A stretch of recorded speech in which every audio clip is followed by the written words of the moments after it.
ಬೋದು.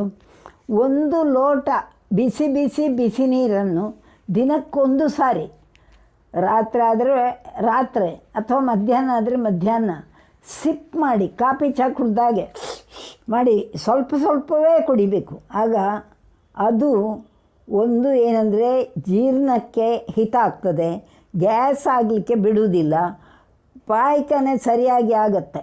ಅದಕ್ಕೆ ಈ ಬಿಸಿ ನೀರು ಕುಡಿಯುವ ಅಭ್ಯಾಸ ಒಳ್ಳೆಯದಾಗ್ತದೆ. ಅಲ್ಲಿ ಏನಂತೇಳಿದರೆ ಗಳಗಳ ಅಂತ 1 ಲೋಟ ನೀರು ಕುಡಿಯೋದು ವಿಷಯ ಅಲ್ಲ, ಸಿಪ್ ಮಾಡಿ ಕುಡಿಯೋದು ಮುಖ್ಯ. ಯಾಕೆಂದರೆ ನಮ್ಮ ಜೊಲ್ಲು ರಸ ನಮ್ಮ ಆಹಾರವನ್ನು ಜೀರ್ಣ ಮಾಡಲಿಕ್ಕೆ, ಗ್ಯಾಸು ಉತ್ಪಾದನೆ ಆಗದ ಹಾಗೆ ಮಾಡಲಿಕ್ಕೆ ಸಹಾಯ ಮಾಡ್ತದೆ. ಆ ಬಿಸಿ ನೀರನ್ನು ನಾವು ಊದಿ ಊದಿ ಕುಡಿಯುವಾಗ ನಮ್ಮ ಜೊಲ್ಲು ರಸ ಸೇರುವುದು ಹೆಚ್ಚು, ಅದು ಸೇರಬೇಕು. ಅದು ಎಲ್ಲರಿಗೂ ಒಳ್ಳೆಯದು, ಗರ್ಭಿಣಿಗಂತೂ